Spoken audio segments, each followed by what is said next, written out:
We're going to do a quick overview of the EU regulatory. The idea here is not to be long and exhaustive, because if you couple that with regulatory, then you put everyone to sleep, and there are other incentives, let's say, outside to drag you out of the room. So I don't want to sit between that and the incentives. But just to give you a quick idea of the current major issues at stake, and more importantly, how is Siinda viewing the next coming months? What are the priorities and what are the next steps that we want to develop with the regulatory perspectives? So just as the outline, we'll first go through the EU digital regulatory landscape, then what's the impact for our industry, give a little bit of an overview of the EU election results and what type of contact building we want to put in place for Siinda members, and also the next steps and the priorities, right? So I tried to be analytical and exhaustive and comprehensive at the same time. So it was quite of a challenge. So these may evolve in coming months. But here the idea is to try to put a matrix on where we see the digital sector going on regulatory-wise, and you see it's between it's sitting in the middle of several streams. So if you go on the upper level and you consider technology, you have a variety of different regulations adopted or to be updated, which have an impact on our sector. So the first one, AI, don't need to comment more on that. I mean, we've been talking about AI the past 2 days, just to say that the EU AI Act has been adopted at the end of this summer and is now into the process of what we call in the regulatory jargon the secondary regulatory implementation phase. So it means that we have the Act in place, we know the rules from the Act, but it still needs to be transposed into some practical guidelines, sectorial-wise, and also like to help the AI providers and the AI users figure out how technically and operationally they're going to have to comply, or they're going to be able to comply with the new rules of the AI Act.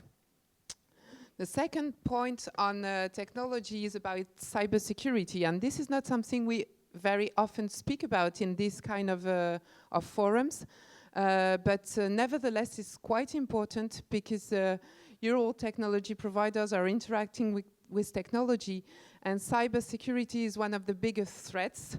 If you do your risk assessment basis, analysis, cybersecurity is one of the biggest threats ever.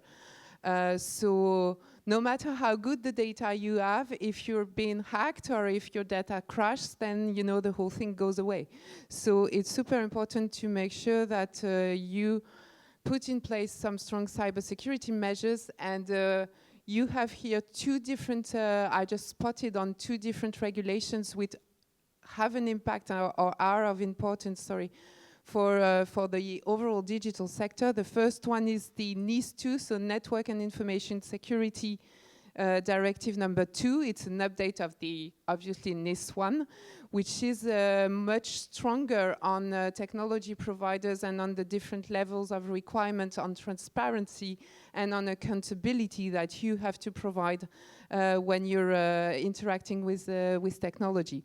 The second one is called DORA, and for those of you who may have kids, this has nothing to do with the little, girl with the backpack going around, but in DORA's backpack, because DORA stands for Digital Operational and Resilience Act, but in DORA's backpack, in this one, you have a whole lot of compliance requirements for third-party providers for the financial services.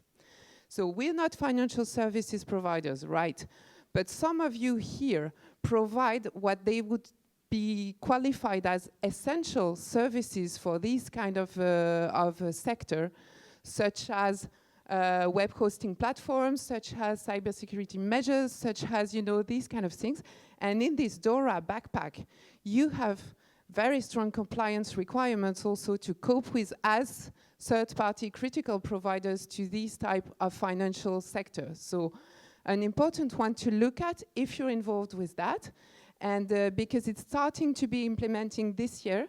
And of course, we know that the financial sector is probably one of the biggest, one of the most regulated in Europe, together with the medical and so on. So when they start to really put in place some strong requirements, they're going to ask their providers to also cope with that. So I would look at that if you're servicing these kind of sectors. Then if we go to the third one, it's about the platforms. So here I've just noted two. The first one is the P2B. So P2B means platform to business. It's already in place. It's the attempt of the EU to regulate in a more stringent way, let's say, the way platforms communicate with their business users. So you have a lot of transparency requirements here, also some rules in place regarding ranking or regarding the appearance in the different platforms environment. And the second one listed here is not yet adopted, but it's been, it seems that there can be some push from the EU to get to that. It's the EU Cloud Act. So they would like to have a more comprehensive overview of how cloud providers could be dealt with at EU level. And last but not least, I've just put in place in here, just for those of you who are interested into that, there's been a lot of evolution in the last 2 years about crypto. So there's the MiCA. MiCA is what relates to the cryptocurrency and the let's say requirements that are now put in place in order to get more clarification about crypto. And the blockchain evolution is also like getting more and more, if not regulated, at least supervised by EU actors. So that's quite an important one. So we are only on the first corner, as you say. If you go to the second one, we go to data. And data, probably you're more familiar with that. So we have the Data Act. Data Act is the attempt of the European Union to enable better cross-border data flows, between the various EU member states, and to put in place some more incentives in order to share the data. The GDPR, I don't need to say what it means, you know, General Data Protection Regulation, so protecting the private data, the data of personal, of natural persons. The big question being, what is a natural person if you are a sole trader or an individual entrepreneur? Are you a natural person, a private person, or are you interacting as a business? We've always advocated that no matter, you know, your legal form, as long as you are interacting as a business, you should be considered as a business, but GDPR is sometimes very shady and gray on that, so a big element for us. Then you have the Data Governance Act, which basically sets up a new status of data intermediaries. So it's trying to qualify that you could be qualifying as data intermediary, only if you're transmitting the data without interacting on the data, right? So it's what we called in the EU jargon of telecoms law. For those of you who's been involved with that, it's similar to the mere conduit approach that existed in the telecom law. So this would be applicable in the EU Data Governance Act. And then there's the Communication Act, which is also expected to be renewed in the coming years. So if you go then to the second layer, and I'm going to move a little bit away, you have the enterprise one. And the enterprise is a very general one, just to say that there's a whole lot of regulations coming on the SME policy. So defending the SME, defending the competitiveness of the SME, the access to finance for SMEs, and last but not least, trying to simplify the red tape and the bureaucratic process that is struggling, that is really, really a nightmare for many businesses in Europe. So It's a never-ending attempt, but the EU is really trying to push much more on that. And if you go to the competition, which is the fourth layer, so you have the Digital Services Act and the Digital Markets Act that we spoke about before. So trying to give a renewed overview of the competitive landscape in EU and of the competition laws in the EU, and trying to put in place some more level playing field rules, especially in the digital sector. So what's the impact for our industry? Well, our industry is really sitting between digital advertising, publishing, technology, and services regulation. So we're like, you know, in the middle of all these and trying to identify our specificities, but at the same time trying to avoid qualifying with a lot of differences. So it's very difficult to give a broad overview and say, yeah, okay, this is what you have to be compliant with. If you really want to be like 100% sure, then you have to cross-check at least all of these that were in the previous slides, but not only them. And on the other hand, what we see at political level and political and regulatory level is that there are some contradictory tendencies. So for example, you have a big push for harmonization going into some different regulations, such as the GDPR or the AI Act. There's a clear intention to try to be as horizontal and cross-sector as possible. But at the same time, you also face diverging national implementation frameworks. And this is very true for GDPR, for example, because no matter if GDPR wants to harmonize the maximum at EU level, the way it's implemented and the way the data protection authorities or the national judges are interpreting this regulation may be very different from one country to the other, because EU is very different, you know, from one country to the other. So we still have this fragmentation, and in the compliance world, it means that you need to be aware of the 27 different tendencies. So a lot of overarching work to do.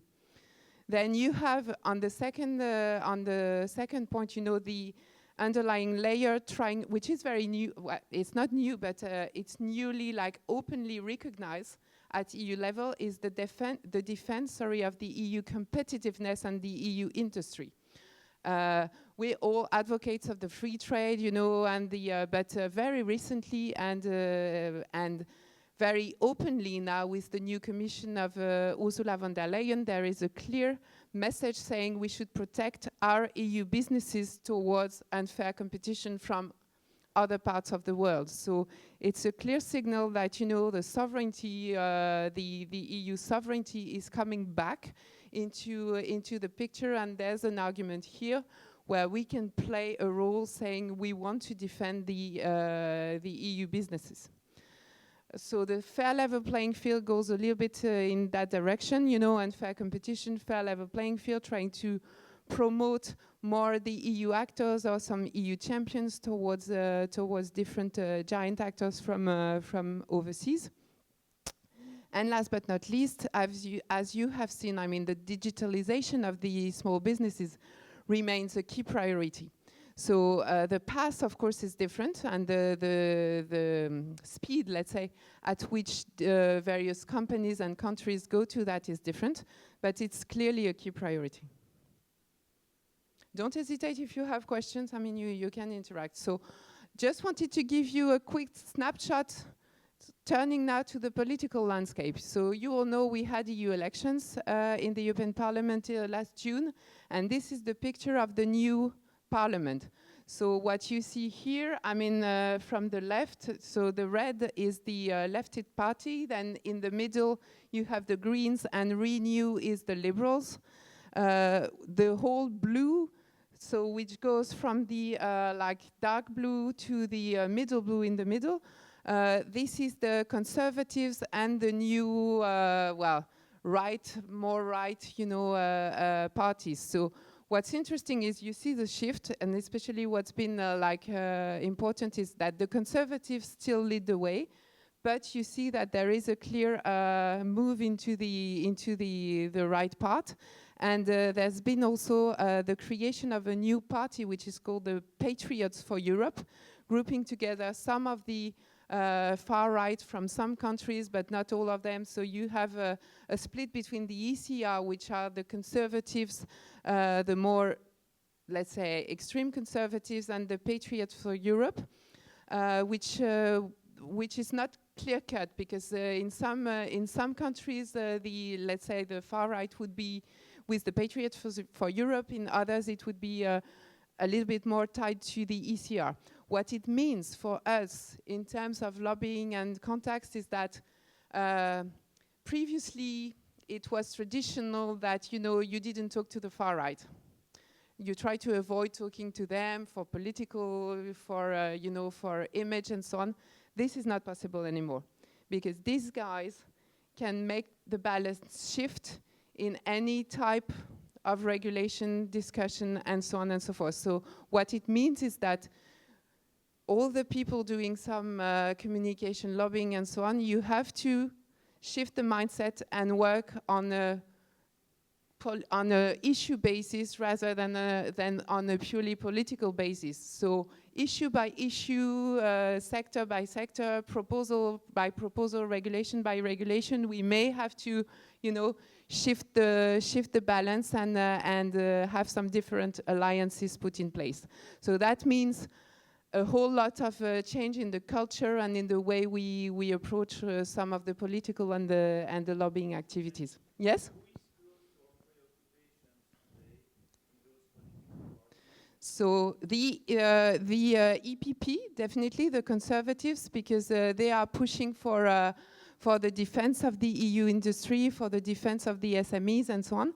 Some of the people of the ECR and the PFE, so the ones, Patriot for Europe and the ECR too, the problem is because there are some elements, for example, you know, fighting against inflation, promoting more access to finance for small businesses, trying to promote equal access and the EU champion versus the you know, the fight against the GAFA. This would go more into this kind of the spectrum. So that's not bad.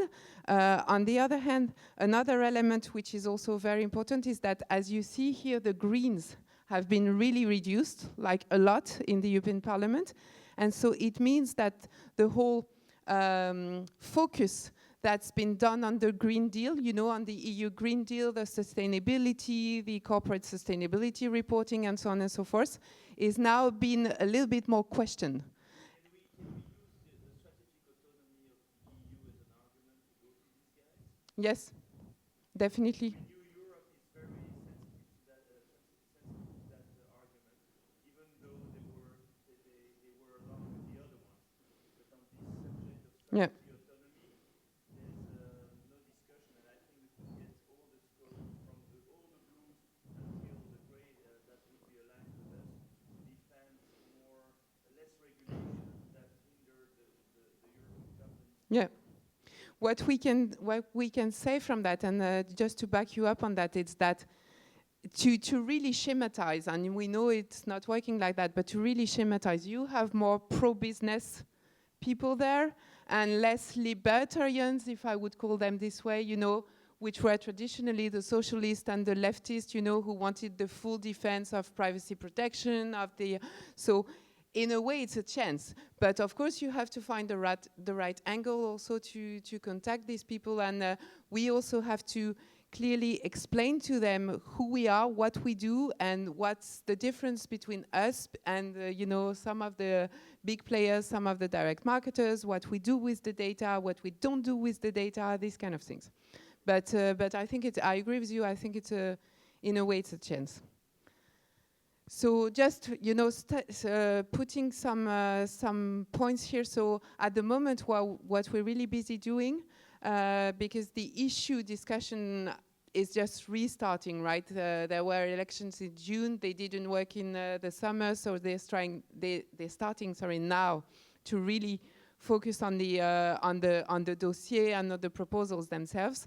But the most important point right now is to identify the key MEPs, so by country or by committee, because you know the parliament is organized under different committees. So the economic committee is obviously an important one for us. The industry committee is also the internal market committee. So we have several. I've put here as an example the economic committee, but we are doing that for all of them who are relevant. And here, the strength of Siinda is that we are a European association, so we have members in all countries, and it's always much more effective if you can contact the MEP from your country and give your national examples of what something means rather than only coming from the European point. So, you know, especially with the European Parliament, it's very important that the whole Siinda regulatory people, the whole committee who are involved into this discussion relay the information at national level. So yeah, legal affairs is also another one. So just to give you a snapshot. So based on that, we worked on Siinda priorities because well, the idea is to come up with a strategy. As you've seen before, you know, we have this Siinda strategy organized into 4 pillars, and one of these pillars is called influencing. This is basically, you know, a lot of the things we're doing here. So what we did 2 types of things: this contact building, you know, identification and trying to see the key actors. And once you know who the key actors are, then you need to try to contact them, and you need to be absolutely clear on your message. So the work we had with the regulatory committee of Siinda in the past months was to define what we could call a manifesto, so outlining the EU regulatory priorities. So we have 4 issues of focus, and I'm just going to go through. This is available on the Siinda website. It's also available on request, of course, and the idea is that we can send that or communicate that to any type of institutional that wants to know about us and about our views. So the first one is to call for a fair level playing field in search and digital. So here you have, of course, the call for the DMA implementation and the sound and effective DMA, especially on the obligations of the gatekeepers, but also the self-preferencing services. So this is part of the things Greg was talking about this morning, you know, like the fact that the Google or the other gatekeepers shouldn't put more favorism, let's say, into their own services, but be completely neutral. So, and the compliance obligations too. And another important point is that in our priority, we're not only calling for the implementation of the DMA, but we think that there should be the recognition of the mid-size EU companies that are somehow different. They're not like the big players, but they're not also the small SMBs that we always talk about. And there's no recognition at EU level of this kind of mid-sized companies and the constraints, let's say, and the competitiveness, constraints that they face. So this is something that we would really like to see put in place more effectively at the EU level, and it's starting to make its way. And here, the 4th point that we spoke about that yesterday when Maxime was talking about his Soloca's action on public bodies, is to try to foster a better public procurement system in the EU, because many of the digitalization tenders for public bodies, as we know, they go through this process of procurement and tenders, and it's a mess. It's a mess at EU level, it's a mess at national level. You don't have interoperability if you don't speak the language, or if you don't know, like, you can't really compete. So this really is the intention, to try to call for a better, you know, harmonization of these kind of things, just to enable the players to compete equally, because you get access to, you know, equal procurement possibilities. So that's one of the things that we are really pushing. The second one, a sound and risk-based approach and innovation-friendly approach on AI. So again, not talking about the AI Act itself, but the AI, as you saw in Greg's presentation, I didn't put the pyramid here, but you've seen it, right? You know, it's a risk-based approach, so it qualifies services or products based on the assessment of the risk. And you have high-risk AI, you have first of all, the ones that are completely banned. Then you have the high-risk AI, such as credit scoring, for example. You have the middle-risk AI, which could be the chatbots and these kind of things. And then you have the complete low-risk AI services. The majority of what we do with AI would qualify as middle or low, not as high. But if you're servicing some financial services, for example, or some touchy customers, then you may find yourself into the high risk, or you may have one provider or one user falling into the high risk. Nevertheless, even if you're on the lower risk or the middle risk, you still have to provide much more transparency on the interaction between AI services and the user as it was before. So that's very clear from the EU AI Act. You have to say if the user is going to interact with an AI, he has the right to know, and you as the provider should say that. So clearly, you know, important to really requalify the transparency and the communication policies that you're using. The risk-based approach on generative AI, this is also something that's very important right now. There are some attempts at EU level to try to draw a code of conduct at EU level on Gen AI.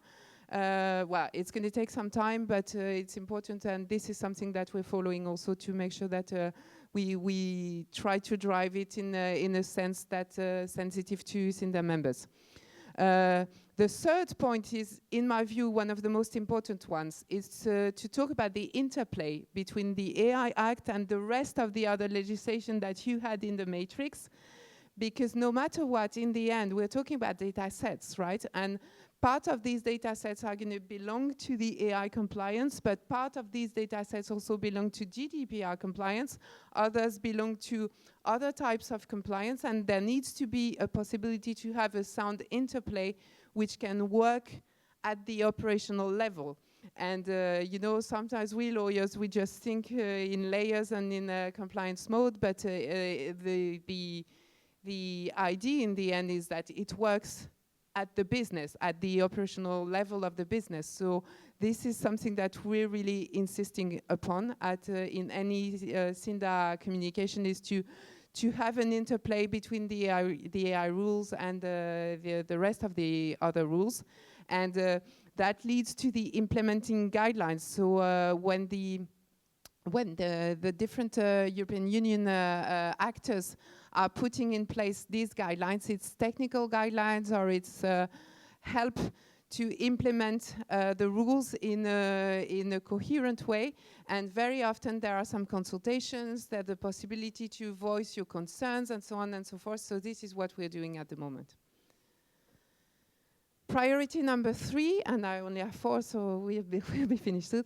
Put in place an EU mid-site test, so we spoke about that, to avoid the unnecessary regulations towards these EU mid-sized companies and try to lift some of this red tape, regulatory burden that's crushing many of the businesses, not only the smaller one, but also these mid-sized companies that we often speak about in our sector. Ensure the compatibility between open and free flow of data and more stringent data protection rules. So how does it work?